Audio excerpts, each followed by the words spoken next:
저희 제가 예술인권연대 연구센터에서 있습니다. 근데 지난 학기에는 제주도 4.3 사건 그거 통해서 뭐 국가폭력에 대한 좀 역사 이런 거 알아봤는데 그 후속으로 오늘은 소록도 마을이라고 해야 되나요? 하여튼 그것에 관련돼서 좀 말씀을 들어보려고 하는데 뭐 우리 모두 다 평화롭게 살고 또 충만한 삶을 살기를 다 바라죠. 그런데 못하게 하는, 그게 가능하지 못하게 되는 여러 뭐 구조적인 문제도 있는 것 같아요. 그 중에 하나가 국가 폭력일 것 같은데, 그래도 좀 그런 사건들을 그 역사 좀 기억하고 또 함께 또 슬퍼하면서 우리 미래에 좀 준비할 수 있는 계기가 됐으면 해서 이 강좌를 마련했습니다. 오늘 말씀해 주실 분은 우생학 하셨죠? 역사학자신데요.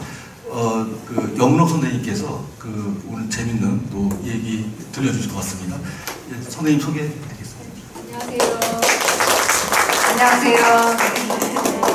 소개받은 영문옥이라고 합니다. 안녕하세요. 저는 사실 소록도를 연구하거나 뭐 한센병을 연구하거나 한 건 아니고요. 저의 전공이 우생학이라고는 아마 생소하실 수도 있는데 역사적으로는 1920에서 한 30년대, 40년대까지 한 시대를 풍미하면서 뭔가 굉장히 국가 폭력과 결합돼서 굉장히 나쁜 짓을 많이 했던 그런 이데올로기입니다. 그게 저의 연구 주제여서요. 그런 인연으로 우생학과 관련되어 있는 소록도에도 관심을 가지게 되었고, 마침 또 답사를 다녀올 기회도 있어서 제가 답사 가서 느꼈던 것과 국가폭력으로서의 우생학과 소록도가 어떻게 결합되어 있는지 그런 이야기를 함께 나누고자 하는 생각에 초청을 수락을 했습니다. 초대해 주셔서 감사드립니다. 저는 우생학을 연구했다라는 이유로 이런 주제와 연결이 되고 소록도에도 또 관심을 가지게 되고 그랬는데요. 제가 오늘 말씀드리고 싶은 이야기는 앞에 영상에서 보셨던 소록도라고 하는 어떤 고립된 굉장히 아름다운 섬이거든요. 아름다운 섬이 병을 가진 사람들을 격리하고 고립시켜서 수용했던 일종의 거대한 수용소의 공간으로 오랫동안 운영이 되었고, 그 안에서 사실 지금 생각하면 너무나 끔찍한 인권유린의 사건들, 또 강제 노동 이런 것도 있었고, 또 강제적인 낙태나 불임 수술 이런 것들이 일어났고, 어떤 고립된 섬에서 자행될 수 있는 여러 가지 악행들이 집중되어 있었던 굉장히 슬프고 고통스러운 공간이거든요.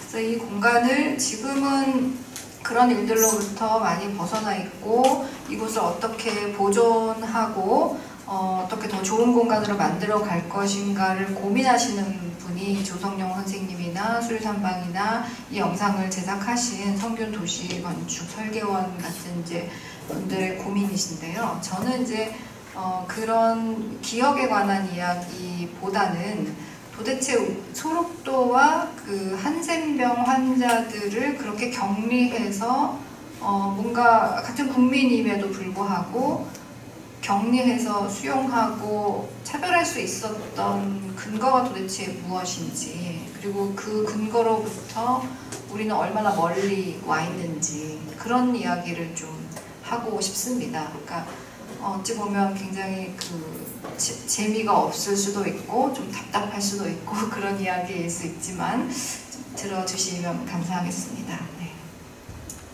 저의 이야기의 대충의 줄기는 이러하고요. 우선 소록도에 대해서는 이게 이제 강제적 우생학, 국가폭력이라고 이야기할 수 있는 부분이고요.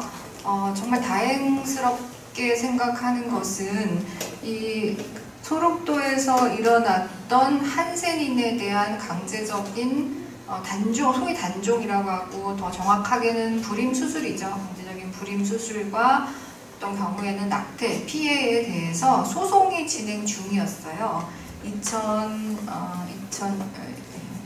다음에 나오는데 2014년부터 소송이 2011년부터 제기가 되고 2014년부터 소송이 진행되어서 작년에 최종 승소 판결이 나왔습니다.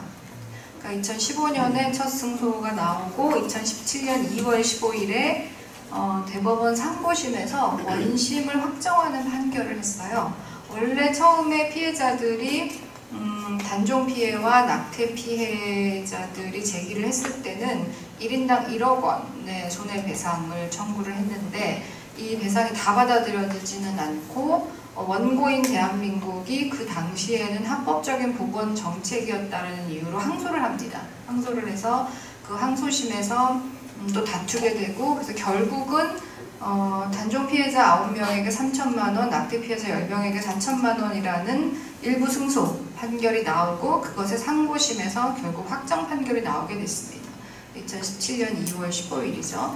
그래서 이 판결이 가지는 의미는 2017년이니까 작년이에요.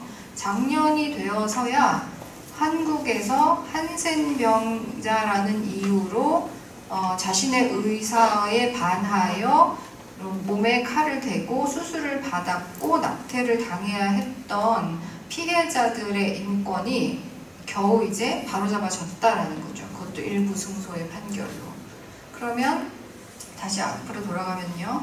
한센병 환자들에 대한 수용과 이런 그 인권 유린의 일들이 자행됐던 역사는 어떠했는가 하면 1916년에 일제강점기죠. 2016년에 처음으로 소록도에는 자해병원이라는 게 생깁니다. 소록도 자해병원이고 지금 중간에 이제 소록도 갱생원으로 이름이 바뀌었다가 지금은 소록도 병원이 되어 있는 곳인데요.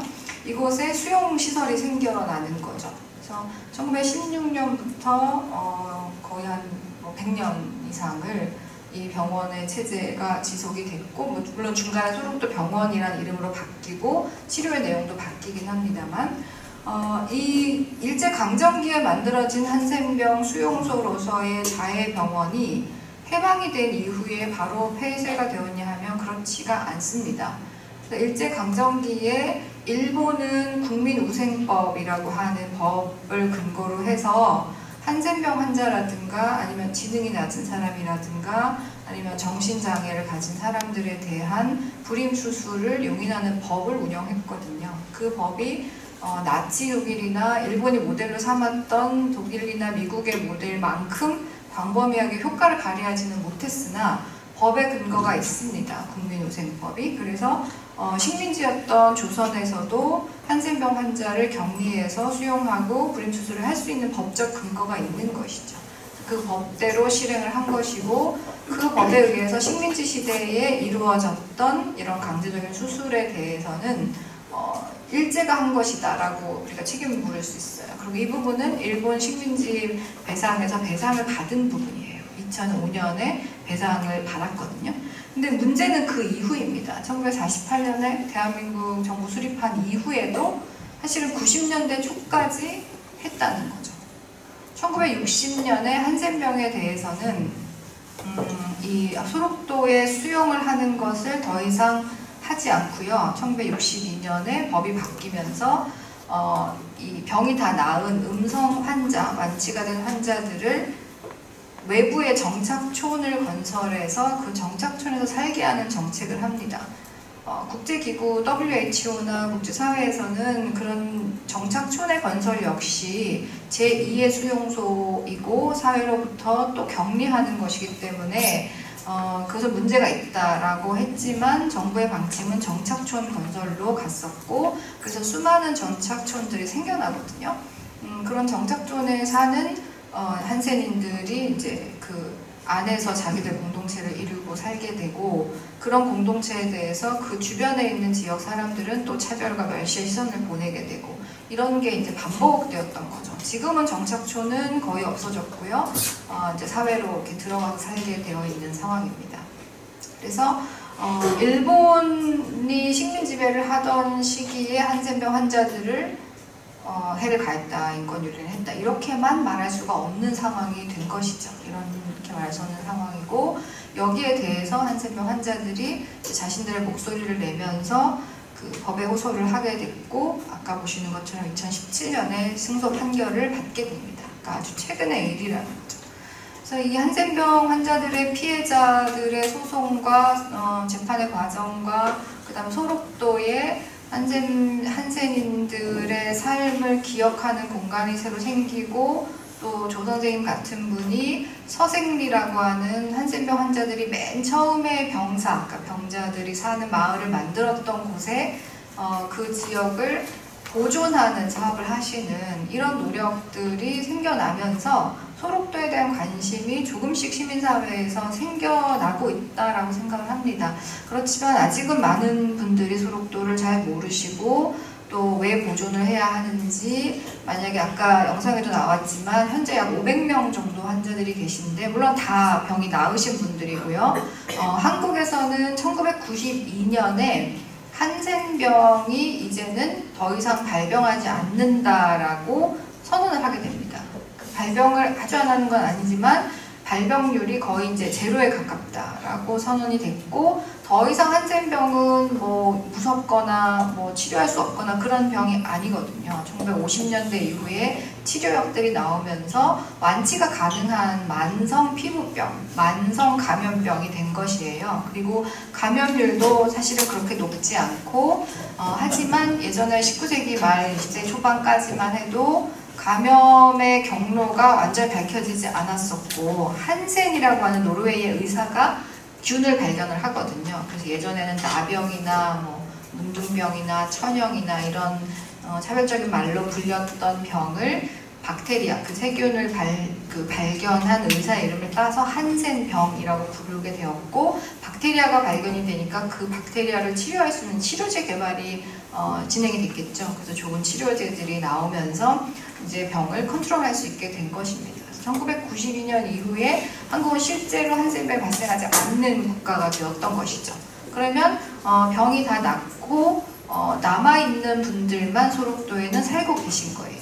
그래서 이분들이 아까 영상에도 다 돌아가시고 나면 섬이 비게 되겠지. 그러면 이 섬이 빌 것이 이미 예상이 되니까 개발을 해야겠다.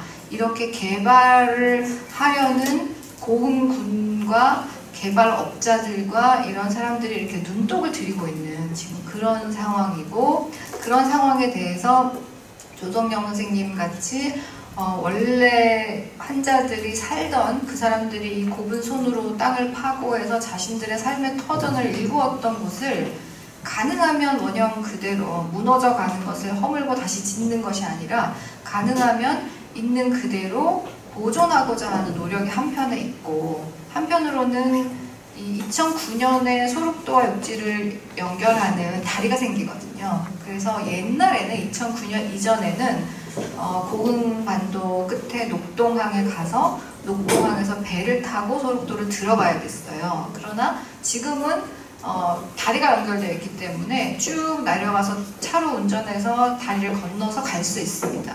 가면 섬에 아주 멋있는 경치가 보이고 바닷가에 이렇게 산책을 할 수 있고 이런 곳이라서 그곳을 이제 개발하고 싶은 욕구가 이렇게 뭉게뭉게 일어나고 있는 것이죠. 그래서 그런 개발의 어떤 길과 보존하고 어떤 기억을 한센병 환자들의 기억을 잘 우리의 기억으로 보듬는 문제가 아직 놓여있는 과제입니다. 그래서 많은 관심을 가지고 어떤 방향으로 가야 할지를 만들어 가야 하는 지금 그 요정에 있다라고 생각을 합니다. 그래서 제가 생각할 때는 한센병 피해자들에 대해서 이렇게 피해자 소송이 승소도 하고 소록도에 관심도 가고 하는 것은 저처럼 우생학이라는 걸 공부한 사람의 입장에서 볼 때는 우생학이 절대로 과거에 끝난 문제가 아니거든요. 과거의 어느 시점에 1920년, 30년, 40년대에 정말 나치의 악행과 같은 그런 가장 어떤 절정에 다다른 우생학이 있었고, 그 우생학이 자신의 국민들의 일부를 수용소에 보내거나 불임수술을 하거나 아니면 심지어 안락사 피해자까지 있거든요. 이런 그 국가에 의한 자신의 국민에 대한 엄청난 폭력으로 끝난 문제라면 소록도가 환기시켜주는 이런 그 강제적인 우생학이나 이런 것을 그냥 우리는 과거로 기억할 수 있을 뿐이에요. 그런데 이게 그렇지가 않다라는 것이 제가 하고 싶은 이야기입니다. 소록도는 아까 영상에서 이 영상도 잠깐 나왔었는데요. 이게 1968년에 소록도 병원의 조감도를 찍은 것인데 여기에 보시면 잘 안 보이실 텐데 여기 선이 있어요. 이렇게 선이 있고 이 선은 직원지대, 여러분 보시는 오른쪽이 직원지대고요. 왼쪽이 병사지대입니다. 그러니까 직원들이 사는 곳, 관리를 맡고 있는 직원들이 사는 곳과 환자들이 사는 곳이 분리가 되어 있어요. 분리가 되어 있고 교회도 직원들이 다니는 교회가 따로 있고 환자들이 이용하는 교회가 따로 있고 이렇게 설립되어 있고 섬 전체가 각각의 병사들이 있고 관리동이 있는 수용소의 모양과 똑같은 모양을 하고 있습니다. 이 사진은 많이 보셨을 것 같은데요. 소록도의 비극을 이야기할 때 많이 이제 나오는 사진인데 여기 미가마라는 말이 나오죠. 그러니까 소록도에서 아이들이 태어나면 그 아이들 중에 병에 감염되지 않은 아이들이 사실은 많거든요. 유전병이 아니기 때문에. 근데 이 아이들을 미감아라고 부르는 거예요. 미감이라고 하는 말은 아직 감염이 되지 않았다는 뜻이죠. 이 말 자체가 어마어마한 차별을 이미 내포하고 있는 단어인데 제가 기억을 떠올려 보면 제가 대학 다니던 시절만 해도 이런 말을 흔히 썼던 기억이 나거든요. 제가 대학 때 농촌활동이라는 거 옛날에는 갔거든요. 그럼 이제 막 연배가 나오고 그러는데요. 80년대 중반에 농촌활동을 갔던 적이 있는데 그때 제가 농촌활동을 갔던 곳이 경북 영덕에 있는 그때도 나환자라고 불렀어요. 나환자 정착촌이었어요. 정착촌에서 미가마라는 말을 처음 들었고 그게 그냥 그런 뜻이구나 라고 저도 무심코 넘겼던 말이거든요. 근데 지금 생각해보면 병에 걸리지 않은 그러니까 환자들로부터 태어났지만 병에 걸리지 않은 아이들을 언젠간 감염되겠지만 아직 감염되지 않은 사람으로 부른다라는 것이 사실 얼마나 그 일반 사회에서 한센병 환자들에 대해서 차별적인 시선을 보냈는가에 대한 사실 굉장히 뚜렷한 증거라고 생각을 합니다. 그래서 격리되어 있는 한센인들이 자신의 아이들을, 여기 쭉 아이들이 서 있고 부모님들이 서 있잖아요. 아이들을 만날 때 아이들을 미가마 수용소에 보내고 자신들은 소록도에 남아있는데 이 아이들을 만날 때는 이렇게 멀리 떨어져서 만지지도 못하게 하고 바람이 부는 방향도 이 환자들로부터 아이들로 바람 방향에 가지 않도록 하는 그런 것까지 있었다라고 해서 대표적으로 이 환자들이 가장 가슴 아파했던, 그러니까 자신의 아이들을 떠나보내고 키우지 못하는 것도 어려운데 잘 만나지도 못하고 만날 때조차 이렇게 해야 되는 대표적인 가슴 아픈 장면으로 기억이 되고 있습니다. 소록도 병원은 지금은 그 병원의 시설들이 남아 있고요. 간혹 보실 수 있는 공간들이 있는데요. 이게 이제 대표적으로 검시실이라고 해서 시신, 만약에 이제 여기서 사람이 죽거나 하면은 시신을 해부하거나 검사를 하는 그런 곳이었고요. 또 감금실도 운영이 되고 있어요. 그 안에서 강제 노동 같은 것도 있었고 그런 강제 노동이나 매질이나 이런 거에 반발해서 사건을 일으키면은 이 안에서 감금을 하는 곳들도 있었습니다. 보통 감옥의 방과 같은 그런 곳이 되어 있고요. 이게 이제 2017년 8월 31일부터 시작됐던 서생리 마을 보존 사업의 준공식 장면인데요. 이 뒤에 건물은 자해의원 건물이에요. 소록도 자해의원이 1916년에 처음 생겼을 때 지어진 그 건물이고 그 건물 앞에서 이렇게 이제 걸고 시작을 했습니다. 조 선생님이 하시는 작업은 여기 지금 잘 안 보이긴 하는데 제가 찍어온 사진이라 사진을 잘 못 찍고 카메라도 아니고 핸드폰으로 찍은 거라 좀 사진이 별로 좋지가 않은데요. 여기에 이렇게 판넬을 붙여서 원래 있었던 집의 도면을 최대한 복원해서 도면을 그리고 지금 현재 남아있는 건물의 남아있는 부분이 있잖아요. 남아있는 부분 이외에 손실되고 훼손된 부분은 최대한 그냥 두고 또 만약에 이 건물이 무너질 수가 있잖아요. 그래서 보강을 한다면 이렇게 아예 눈에 띄는 거를 세워서 보강을 해서 최대한 그 당시에 있었던 모습, 훼손되고 지금 현재 남아있는 모습을 그대로 재현하는, 그대로 보존하는 것을 원칙으로 하고 있습니다. 건축가 조 선생님의 말씀 중에 제가 기억에 남았던 것은 집이 없어도 기도도 할 수 있고 하지만은 집이 없어지면 기억이 없어지고 어떤 공간에서 남아있는 부분을 보존하는 것이 기억을 되살려내는데 매우 중요하다라는 이야기는 굉장히 인상에 남았고요.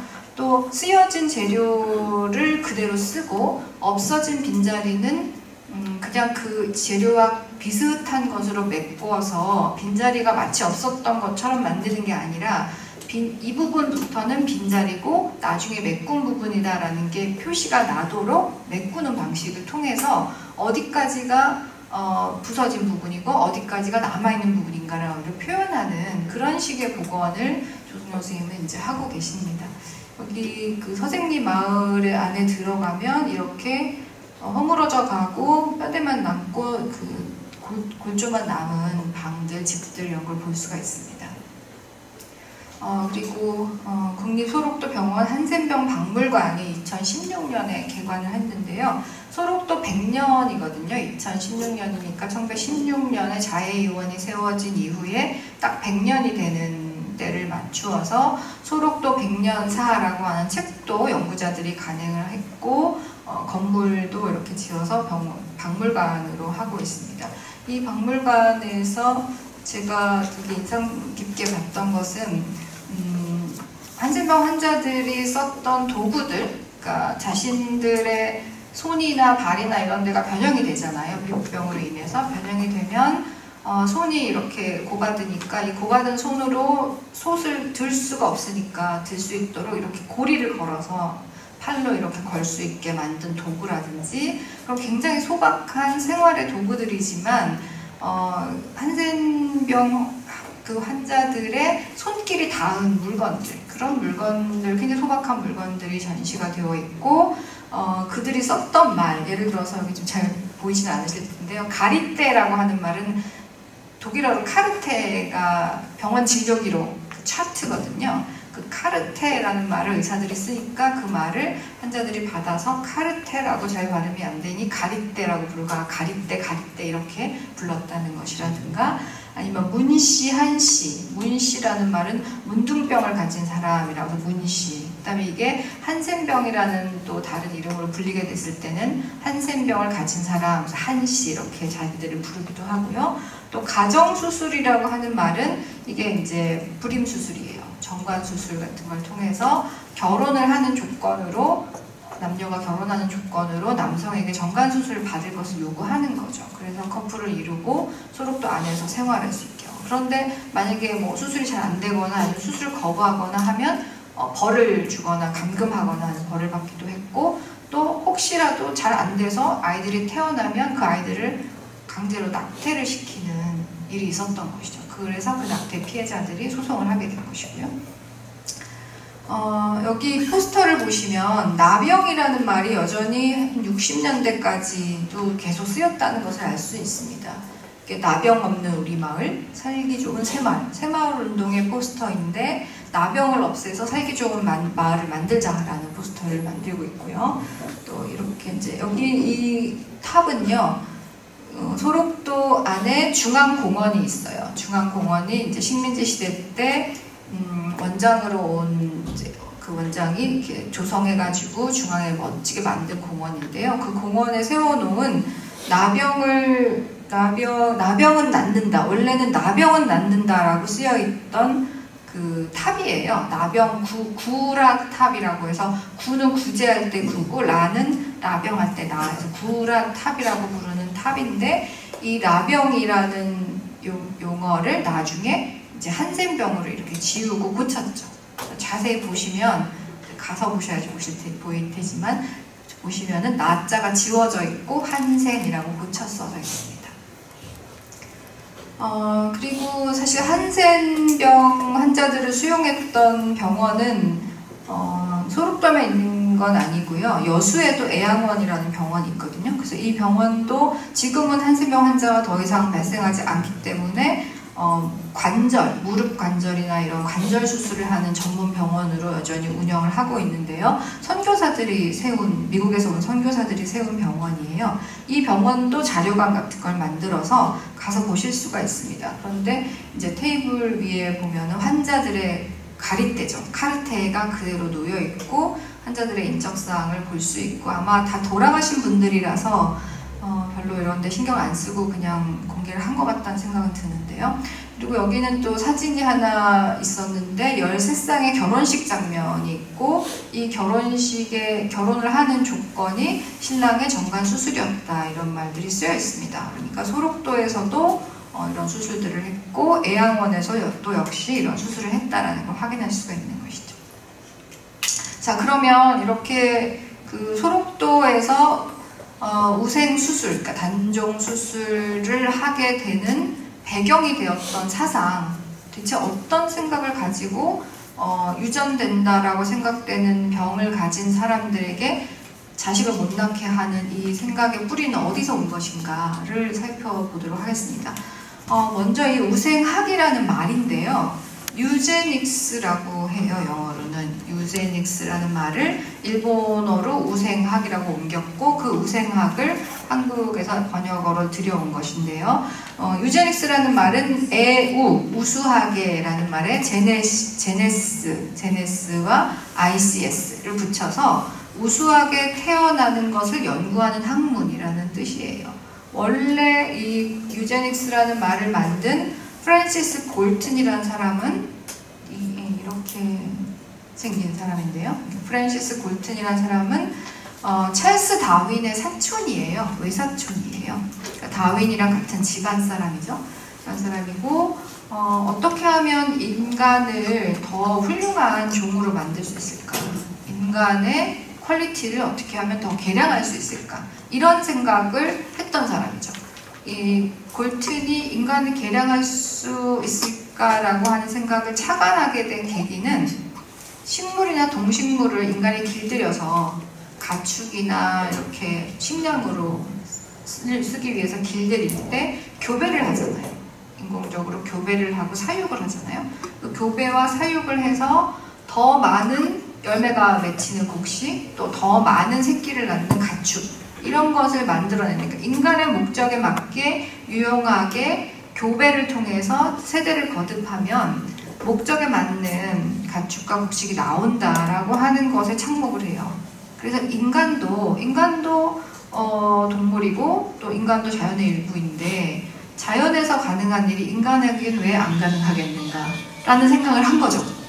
그래서 인간의 결혼과 출산과 이런 것에 개입하여 양육과 이런 것에 개입하여 더 나은 인간을 만드는 게 왜 나쁘냐 이런 생각을 한 거예요. 그런 생각이 가능하리라, 그런 기술들을 사용하는 것이 가능하리라라는 생각을 하고 인간을 우수하게 만드는 학문을 나는 해보겠다라는 생각을 한 거죠. 이게 유제닉스라는 말의 탄생입니다. 그냥 얼핏 듣기에도 굉장히 유토피아적이다라는 생각이 드시잖아요. 그러니까 이게 정말 가능할까? 가능하지 않죠. 인간을 교배를 해서 인간이 더 개량되고 더 훌륭한 인간이 되겠다라고 하는 생각은 굉장히 유토피아적인 생각이에요. 굉장히 오랜 시간을 거쳐서 진화의 산물로 동물의 종이 변형되어 가는 그 긴 진화의 시간을 매우 압축해서 짧은 시간에 인위적인 조작을 가해서 할 수 있다라는 생각을 골튼은 한 거죠. 그래서 골튼의 이런 생각은 매우 유토피아적이고 그 당시에서 봤을 때도 매우 좀 이상하고 괴짜 같은 생각이다라고 받아들였지만 골튼이라는 사람이 가지고 있는 사회적인 지위가 그 당시 영국에서 엘리트층이었던 거예요. 지적인 귀족이라고 불렸던 집안들이고 귀족은 아니지만 부르주아이지만 귀족의 버금가는 사회적인 위신이 있는 그룹이었고 또 더구나 찰스 다윈 같은 당대의 유명한 과학자의 집안이고 그래서 이름을 얻게 된 것이죠. 그리고 골튼이 사실 영국의 과학계에서 좀 더 공헌했던 부분은 아프리카 탐험이에요. 이 당시에 이제 영국이 식민지들을 개척을 할 때 아프리카 같은 경우에 오지로 탐험을 가는 사람은 많지 않았거든요. 근데 골트는 이제 자기 집안의 커넥션과 재력과 이런 자원들을 이용해서 수단을 거쳐서 남쪽으로 쭉 탐험을 갑니다. 그래서 그 탐험한 기록을 발표를 하고 지리학회에서 회원이 되고 왕립 지리학회 회원이 되고 이런 식으로 자기 사회적 위신을 쌓아갔던 사람이죠. 그래서 이 골튼의 생각이 너무 유토피아적이다라고 받아들여지지 않을 뻔했는데 이제 사회적인 상황이 변하게 되면서 20세기 초반이 되고 20세기 초에 제국주의적인 경쟁이 막 격렬하게 진행되던 시기에 영국의 제국의 어떤 위신에 금이 가는 사건이 발생해요. 그 사건은 남아프리카에서 벌어진 전쟁인데요. 그 전쟁에서 영국이 당연히 바로 이길 줄 알았는데 사실 남아프리카의 그 네덜란드계 이민과 원주민들 사이에 태어난 보어인들과 싸움을 하는 영국이 굉장히 고전을 하거든요. 이기긴 하지만 겨우겨우 승리를 거두게 됩니다. 그래서 영국이라는 제국의 효율이 떨어지고 위기가 온 것이 아니냐 이런 담론이 막 퍼지면서 골튼이 얘기한 우생학을 가지고 영국 사람들을 좀 더 개량을 해야 되는 것이 아닌가라고 하는 생각이 더 힘을 얻게 된 거죠. 1907년에 우생교육협회 같은 것도 만들어지고 나중에 이제 우생협회로 개칭을 하고 사회운동 같은 걸 하게 되는 겁니다. 그래서 이런 배경 속에서 이건 뭐 설명 안 해줄게. 다윈 그러니까 사실 이제 제가 강조하고 싶었던 것은 골튼은 자꾸 다윈의 이름을 권위를 빌어서 자기 자신의 위신을 세우려고 했지만 사실 찰스 다윈의 진화론은 이렇게 진보라든가 우생학하고는 관계가 없거든요. 왜냐하면 찰스 다윈은 진화라고 하는 것은 목적이 없는 과정이라고 했어요. 그러니까 어떤 목적을 향해서 더 나은 것을 향해서 종이 변이해가는 것이 아니라 변이를 하긴 하지만 그 방향은 어딜지 잘 모른다는 거예요. 마치 여기 모양 보시면 가지치기를 하듯이 가지치기를 하는 게 어떤 목적을 향해 가는 건 아니잖아요. 가지에서 이 가지로 나가고 다른 가지로 뻗어나가는 이런 가지치기와 같은 무목적적이고 무정형적인 과정이라고 다윈은 생각했기 때문에 다윈의 생각과 골튼의 생각은 달랐다라는 점을 좀 말씀드리고 싶습니다. 이게 이제 다윈의 생각이고요. 어쨌든 골튼은 이런 인종의 개량, 그러니까 인간의 질적인 개량을 하는데 영향을 주는 모든 요인이나 이런 학문을 취급하는 것, 이게 우생학이다 라고 정의를 했고 그런 용어들을 만들어낸 거죠. 만들어냈고 이 골튼의 이런 우생학을 신봉하면서 이것을 사회운동으로 실현하고자 하는 사람들이 생겨나게 된 것입니다. 이게 골튼이고요. 네. 그래서 골튼과 우생학을 하는 사람들에 의하면 우생학은 한 3가지 정도로 정의를 할 수가 있어요. 하나는 포지티브 유제닉스고 또 하나는 네거티브 유제닉스고 또 하나는 프리벤티브 유제닉스인데 각각이 조금씩 포커스가 다릅니다. 하나는 포지티브 유제닉스는 가족을 많이 만드는 거예요. 즉 좋은 형질을 가진 사람, 소위 말하는 피트한, 적격자라고 하죠. 적절한 사람들이 아이들을 많이 낳는 거죠.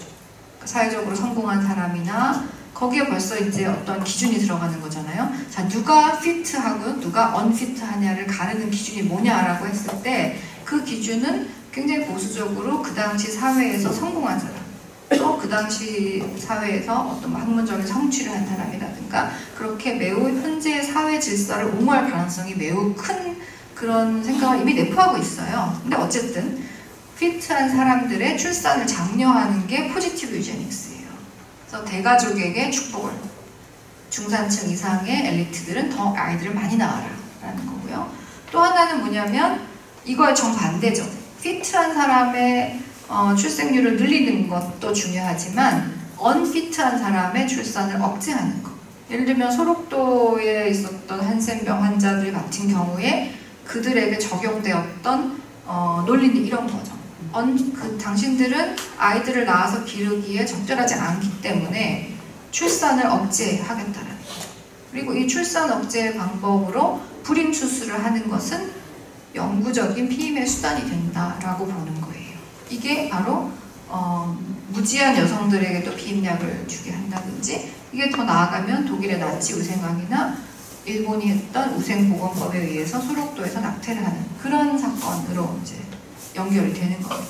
그 다음에 이제 또 하나의 차원은 예방적인 거예요.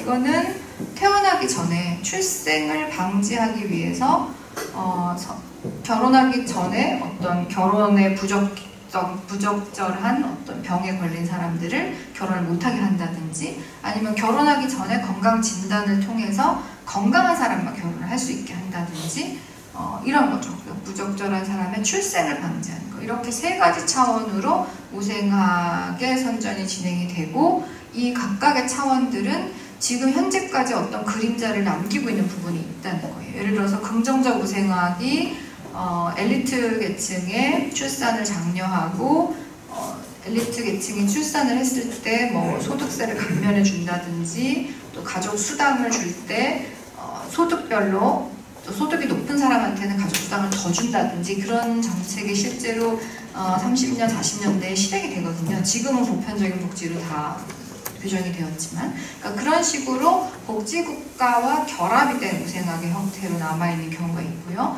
그 다음에 이 부정적 우생학은 뭐 대표적으로 나치의 우생학 단종으로 나타났고 그 다음에 이 예방적 우생학이 태어나기 전에 무언가 어떤 조치를 통해서 우수한 사람만을 태어나게 하겠다라고 하는 생각이 사실은 오늘날의 우생학의 가장 계승이 된 부분이에요. 사실 오늘날에는 우생학이란 말 자체를 안 쓰거든요. 유제닉스라고 하는 말은 굉장히 이미 그 부정적이고 불명예스러운 낙인이 찍힌 말이거든요. 나치의 우생학 그리고 우생단종 이런 게 바로 연상되기 때문에 어느 누구도 저는 우생학자입니다 이런 말은 쓰지 않아요. 그 대신 우생학이 옛날에 했던 것과 비슷한 일들을 유전학에서 하고 있는 거예요. 유전학에서 하고 있고 그 유전학의 성과들이 출산하기 전에 진단을 통해서 건강한 태아만을 골라낸다든지 혹은 태아가 장애가 있습니다 라고 하면 대부분 낙태로 이어진다든지 이런 일들이 실제로 일어나고 있고 그런 일들을 우리가 우생학이라고 부르지 않는다 뿐이지 우생학을 처음에 창시하고 이런 걸 하고 싶었던 우생학자들이 꿈꾸었던 미래의 상인 거예요. 이때는 이런 수단이 없어요. 태어나기 전에 태아를 어떻게 검사해서 스크리닝을 할 방법이 없었기 때문에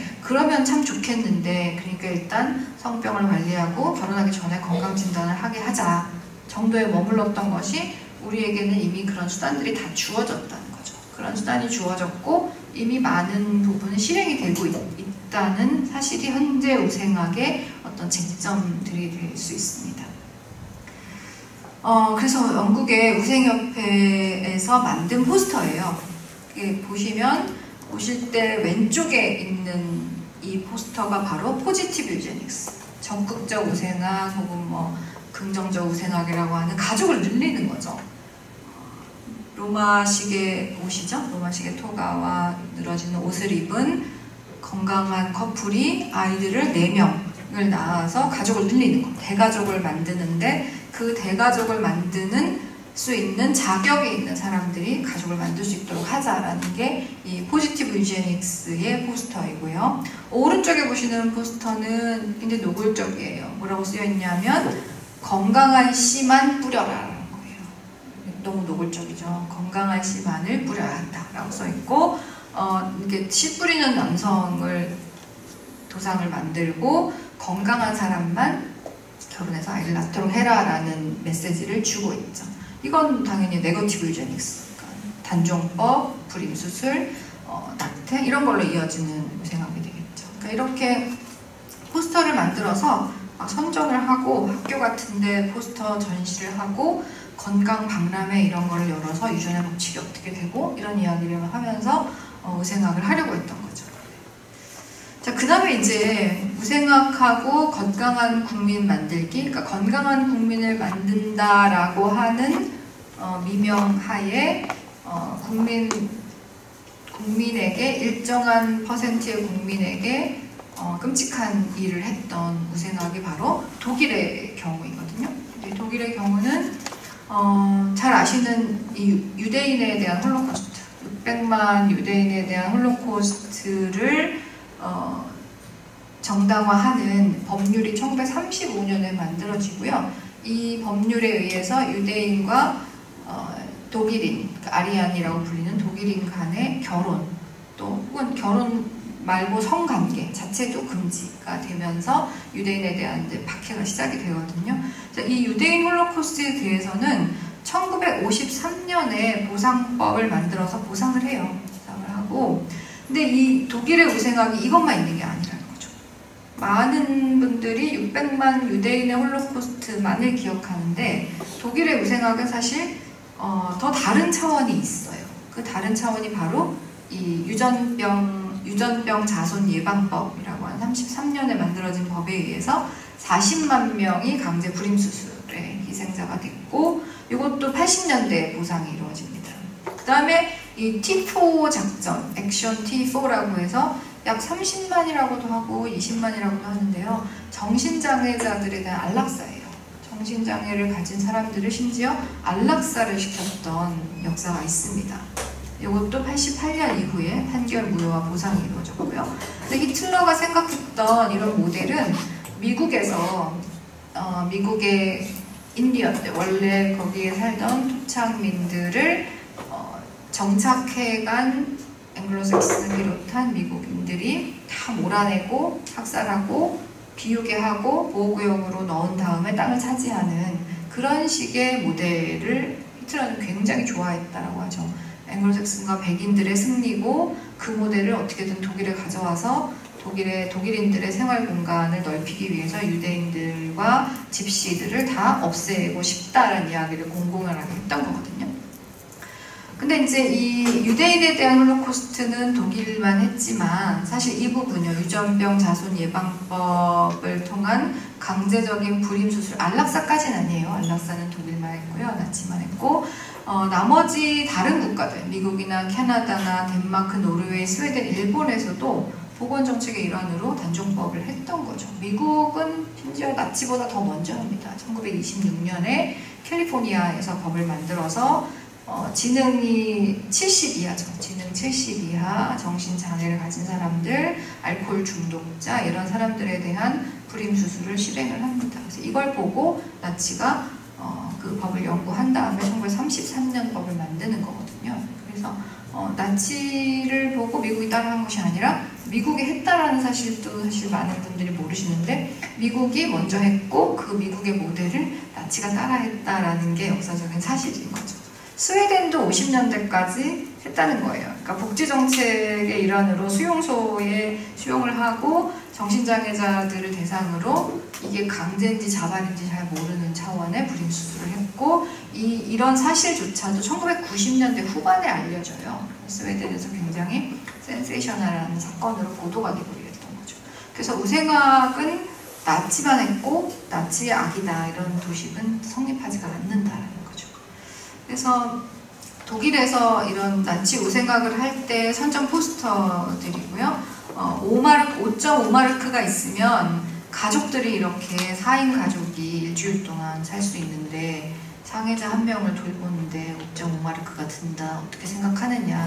이런 식의 포스터를 통해서 장애자들에 대한 케어가 사회적 비용이고 그 비용을 그 정도 들인다면 건강한 사람들 몇 명이 살 수 있다라는 식으로 비용 편익의 면으로 장애에 대해서 접근하는 거죠. 이렇게 접근해서 비용이 많이 드니까 어떻게든 해야 되겠구나라는 생각을 끌어내는 거예요. 이것도 건강한 사람이 2명의 장애가 있는 사람들을 등에 업고 굉장히 힘들어하고 있는 모습을 보여주는 포스터죠. 그래서 이 안락사의 문제에 대해서 독일은 사실 유대인의 홀로코스트에 대해 연구하고 어떤 기념이나 추념이나 박물관을 만들고 하는 것은 굉장히 오래전부터 이미 해왔고 많은 기념물들이 있어요. 그런데 안락사 피해자, 장애인 안락사의 피해자들에 대해서는 가장 최근에 만들어졌어요. 추모비가 2014년입니다. 2014년이니까 얼마 안 됐죠. 2014년에 만들어졌고 장소는 베를린 필하모니 오케스트라 있잖아요. 그 유명한 오케스트라가 오케스트라의 그 콘서트 홀이 있는 바로 옆이에요. 왜냐하면 이곳이 이 나치 시대 때 이 정신장애자들을 안락사시키는 계획을 수립하고 실행했던 본부가 있는 곳이거든요. 그 본부가 있는 곳이 전쟁 후에 베를린 필하모니의 장소가 되었기 때문에 여기 이렇게 노란 부분이 그 장소이고 요 회색 부분이 베를린 필이에요.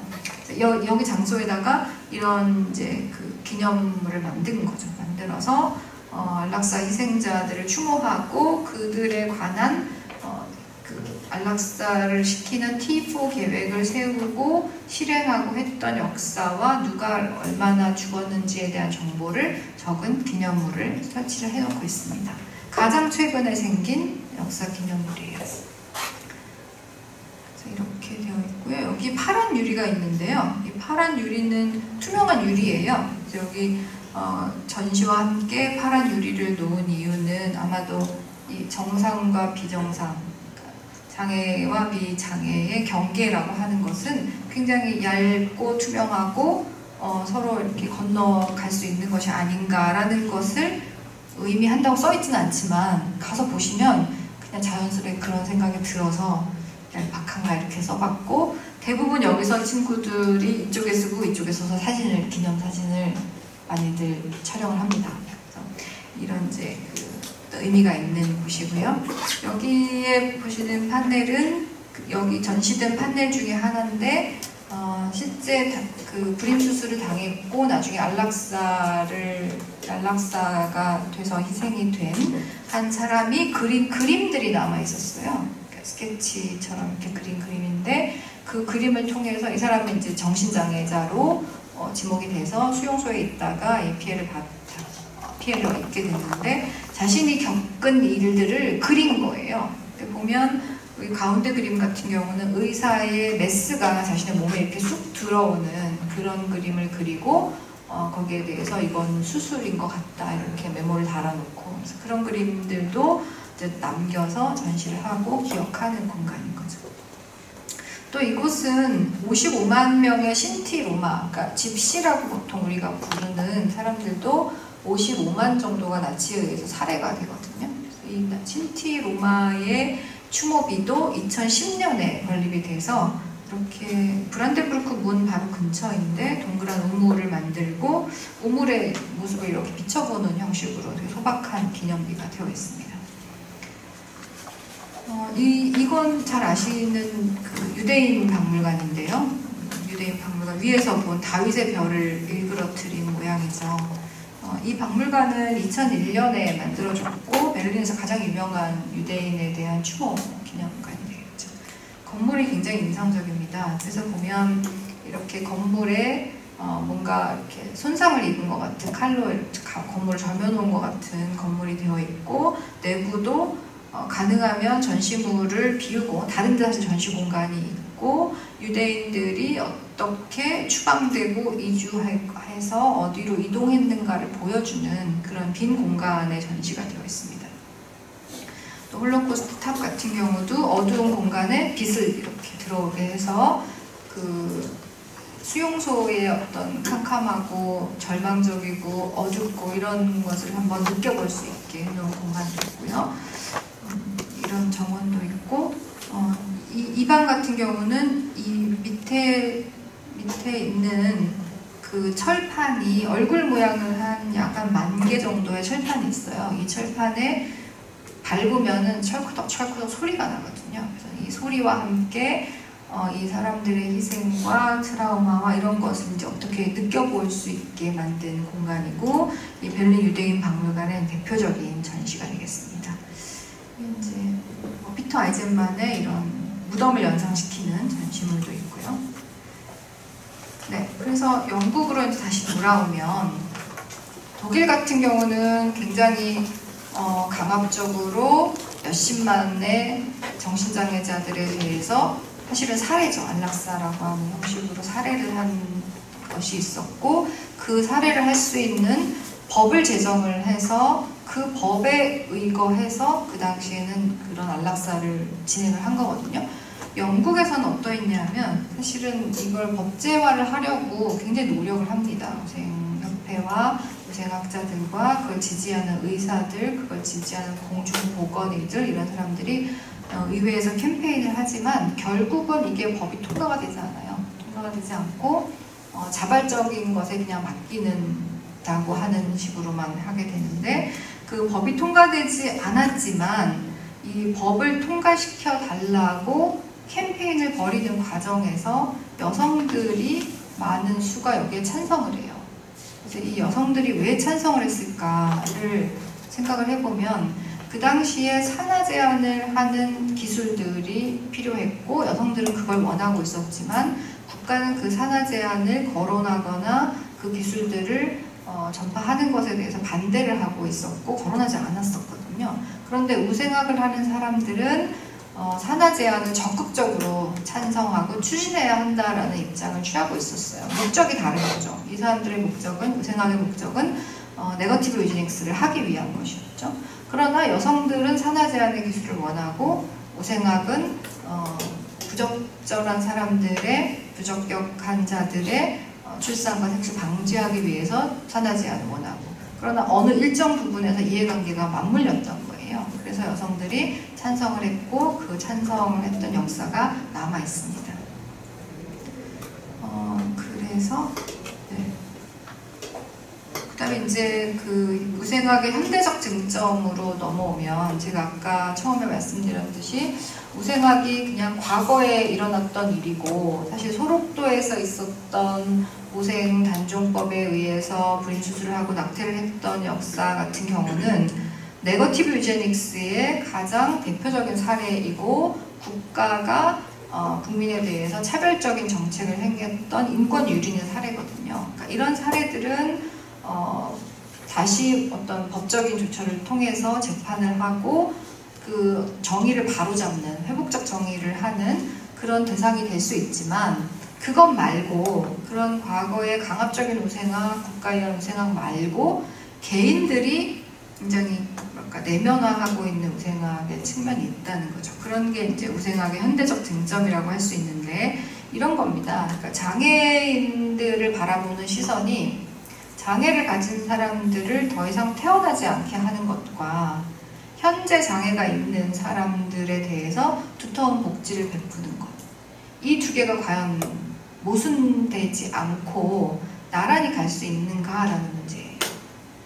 근데 실제 장애를 가지고 있거나 장애인 운동을 하시거나 하는 분들이 볼 때는 이런 논리가 용납할 수가 없는 거죠. 마치 장애인들을 없어져가는, 멸종해가는 동물 보듯 하는 시선으로 본다라는 거예요.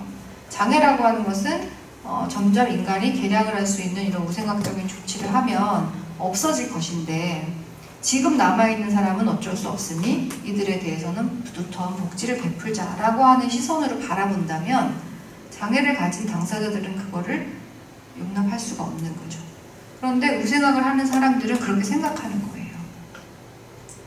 태어난 사람에 대해서는 인간 사회의 윤리적인 관점에서 복지를 베풀어야 하지만 더 이상 태어나지는 않게 하는 것이 자신을 위해서도 사회를 위해서도 행복한 일이 되지 않겠느냐. 이 말은 줄리안 헉슬리라고 하는 생물학자예요. 생물학자이고 올더스 헉슬리 작가, 올더스 헉슬리의 형이고 영국의 사회 엘리트였던 줄리안 헉슬리라는 인물이 우생협회가 만든 선전 영화에서 했던 말이에요. 내레이션을 쭉 하면서 마지막에 이러한 장애인들이 태어나지 않는 것이 본인을 위해서도 사회를 위해서 좋은 일이 아니겠는가라고 이야기하고 끝을 맺고 있거든요. 근데 이 줄리안 헉슬리는 지금 기준에서 봤을 때 편견에 가득 찬 우생학자이고 그냥 그렇게 치부하면 되는 사람이 아니라 줄리안 헉슬리는 나중에 유네스코의 초대 사무총장을 하는 인물이거든요. 국제적으로 명망 있는 생물학자이며 인종차별에 반대하고 개혁을 주장하는 인물이에요. 그러나 이 사람은 머릿속에는 장애를 가진 사람들을 보는 시선은 우생학의 시선으로 보고 있었다라는 거죠. 그래서 이런 문제들, 이런 어떤 시선은 여전히 오늘날에도 완전히 해결되지는 않은 채 존재하는 것이 아닌가라고 저는 생각을 하고요. 이게 줄리안 헉슬리의 모습입니다. 또 그 다음에 두 번째 쟁점은 디자이너 베이비라는 거예요. 사실 이게 실현될 수 있는가 아닌가에 대해서는 논란이 있죠. 그러니까 원하는 만큼의 디자인, 원하는 만큼의 그 계획을 세워서 인간의 형질을 골라서 좋은 유전자만을 골라서 아이를 낳을 수 있는가에 대해서는 과학적으로 의문이 붙지만 사실 디자이너 베이비라고 하는 아이디어는 계속해서 이야기되고 있거든요. 근데 이 디자이너 베이비라는 아이디어가 이야기되는 맥락은 무엇이냐 하면, 그러니까 인간이 특히나 이 1945년 이후의 세계는 이동을 많이 하잖아요. 이동을 많이 하고 그냥 이동 정도가 아니라 이주. 자기가 태어난 곳을 떠나서 다른 곳에 가서 사는 사람들의 수가 전 세계 인구의 한 3%에서 한 5% 정도가 된대요. 이런 별로 많은 숫자가 아닌 것 같지만 사실은 그 이동해서 거주지를 옮기는 사람이 이 정도 된다는 건 사실 많은 숫자거든요. 이렇게 인간의 이주가 활발한 시대가 됐고, 근데 이주하는 그 주체가 성인만이 아니라는 거예요. 아동들도 이동을 하죠. 입양이라는 형태로 아동들도 이동을 하거든요. 한국은 고아들의 입양을 최근까지도 굉장히 많이 하는, 해외 입양을 많이 하는 나라로 알려져 있죠. 그렇게 이제 아이들도 국경을 넘어서 이동하는 경우가 있고, 그걸로 끝나는 게 아닌 거죠. 인간의 몸에 각 부분들도 이동을 합니다. 그들이 발이 달려서 이동을 하는 건 아니고 정자나 난자나 장기 같은 것도 이식이 되고 수정란의 형태로 또 돌아다니기도 하고, 이렇게 인간의 몸에 어떤 부품화라고 해야 되나요? 그러니까 이런 현상이 사실은 굉장히 활발하게 일어나고 있거든요. 그래서 이런 현상을 생명과학이나 생명윤리 쪽에서는 바이오 크로싱, 그러니까 인간의 몸이 막 이렇게 섞이고 돌아다니고 하는 그런 현상을 개념화해서 설명하려고 하기도 하는데, 그래서 난자가 매매되고 그 난자의 매매는 마치 사이트에서 데이트 상대를 고르듯이 파란 눈에 지능 얼마 이상, 교육은 대학까지 받았고, 몸무게는 얼마 나가고, 금발이고, 피부가 곱습니다. 이런 거를 조건을 올려서 난자가 매매된다는 거죠. 난자가 공여가 아니라 매매가 되는 거예요. 한국은 공여만 인정하고 있거든요. 매매를 하면 안 돼요.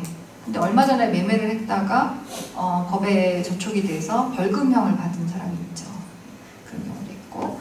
그래서 이런 난자 매매와 그 인공 수정된 수정란을 또다시 착상하고, 그러면 대리모가 필요하게 되고, 그 대리모를 하고 난자를 공여하거나 매매해서 할 때는 뭔가 선택을 하게 된다는 거예요. 수정란의 형태에서 착상을 하고 그것이 태아로 자라날 때 건강한 태아인가 아닌가의 선택을 더 강하게 하게 되고, 아예 그 수정의 단계에서 형질을 맞추어서 더 좋은 아이들을 낳기 위한 조작들을 한다는 거죠. 물론 그것이 원하는 대로의 결과를 다 낳는 건 아니고 거기에는 수많은 변수가 있지만, 그런 조작을 하는 기술들을 인간은 조금씩 더 얻게 되었고 그런 것을 실용화하고 있다는 게 문제적인 상황이라는 거죠. 더군다나 인간 재생산을 아웃소싱하는 경우도 많이 생겨나고 있어요. 인도나 태국이나, 인도와 태국에 원래 법적인 규제가 없다가 규제를 하니까 최근에는 우크라이나로 많이 옮겨간다라고 하죠. 그러니까 생산 비용이 저렴한 곳에 정자와 난자의 수정란을 보내서 대리모에게 착상을 시켜서 아이를 낳아서 제1세계의 부부나 커플이나 이런 사람들이 키우는 거죠.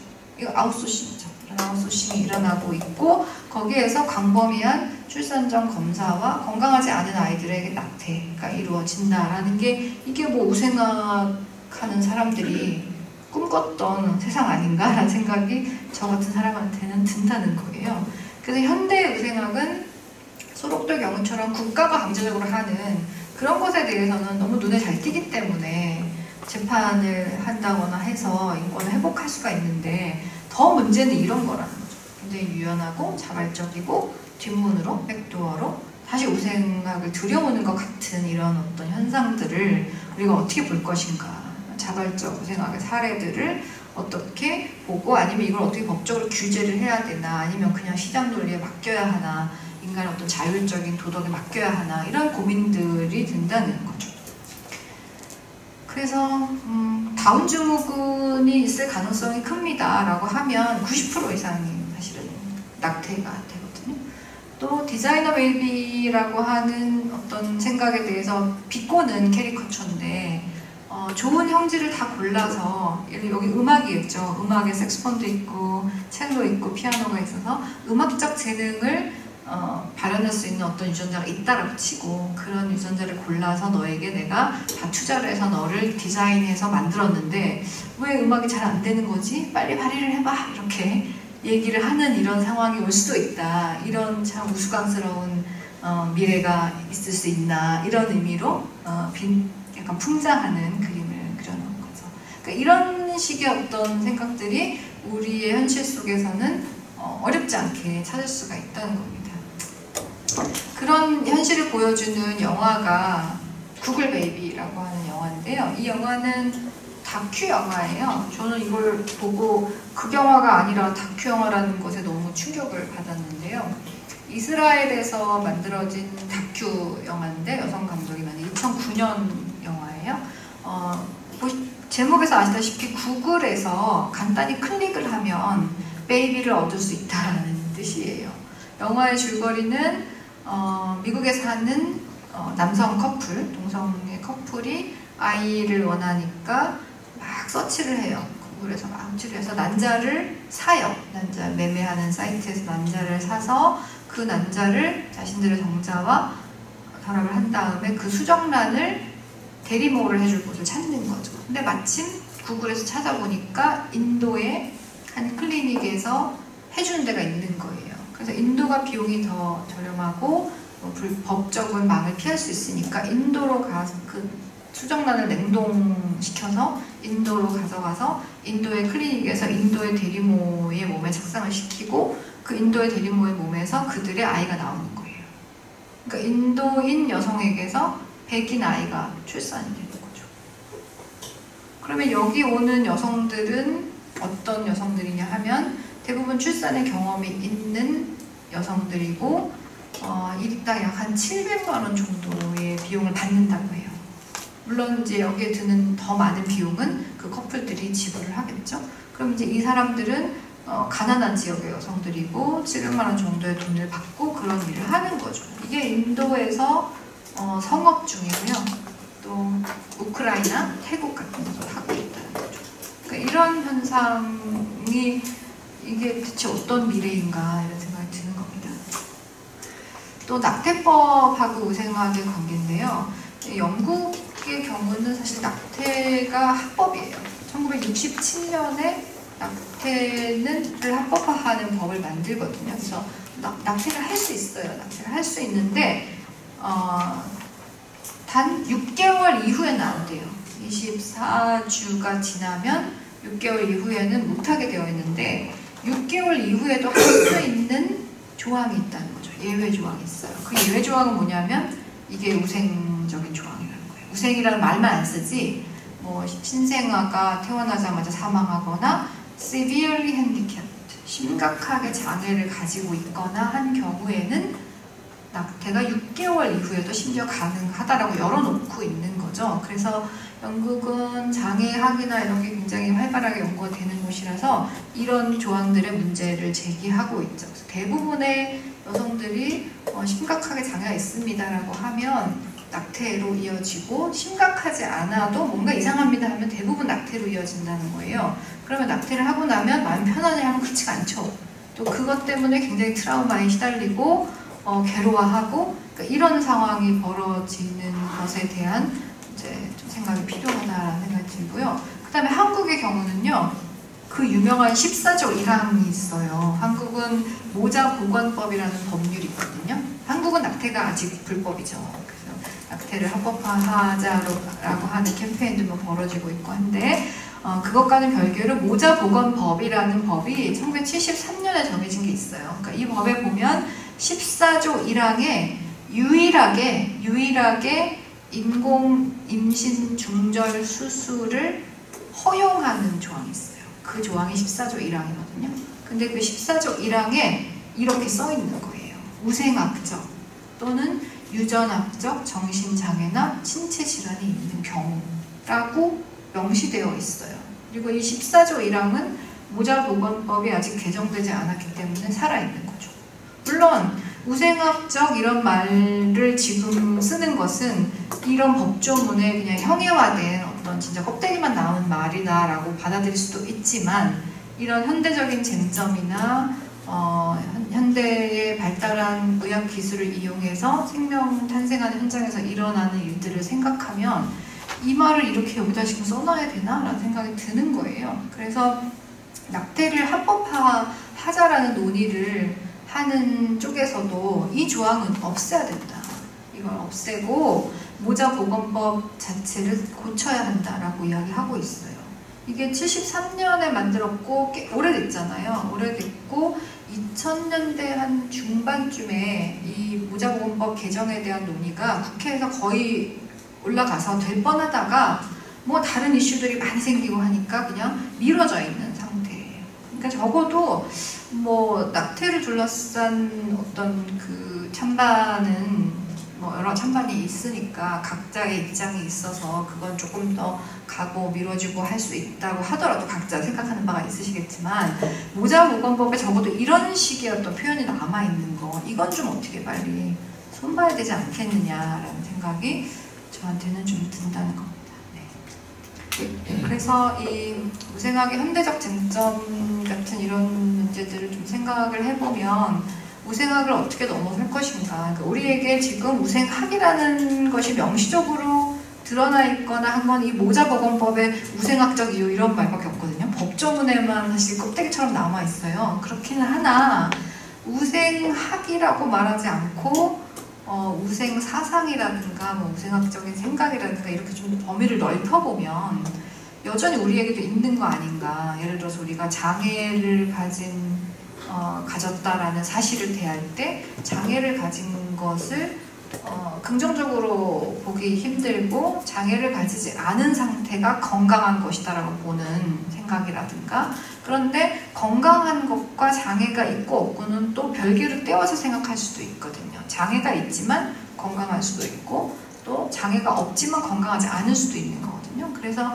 건강에 대한 정의라든가 우리가 인간으로서 무엇이 행복한 삶인가에 대한 문제라든가 이런 걸 생각할 때 19세기 후반에 유제닉스라고 하는 이름을 달고 나온 이 우생학이라고 이름 붙일 수 있는 이런 그 생각과 이것을 사회를 움직여가는 어떤 사회공학이나 이데올로기와 결합해서 심지어 국가의 정책까지 가져갔던 우생정책, 뭐 불임수술, 단종법, 뭐 유전병 자손 예방법 이런 법들이 되겠죠. 이런 것들의 차원뿐만 아니라 더 밑바닥에 있는 뭔가 몸이 다른 사람과 다르면 그것은 비정상이고 그것은 장애고 이렇게 보는 생각 자체를 다시 좀 돌아봐야 되는 것이 아닌가라는 생각이 든다는 겁니다. 이제 그런 상황에서 소록도라고 하는 공간이 관심을 받게 되고 소록도에서 그 인권 침해에 피해를 입었던 사람들이 손해배상을 청구하고 그 배상 소송이 승소를 했다라는 소식은 되게 저한테는 매우 기쁘게 받아들여지고요. 그 소록도에서 했던 우생 단종과 같은 눈에 명백하게 보이도록 누가 봐도 이것은 잘했다고 이야기할 수 없는 국가에 의한 폭력이죠. 국가에 의한 국민에 대한 건강, 국민에 대한 폭력이라고 하는 이것을 법적으로 다시 회복시키는 것 이런 것을 우리가 회복적 사법 혹은 회복적 정의라고 하는데 잘못된 결정에 의해서 피해를 입은 사람들에게 거기에 적정한 배상을 하는 거예요.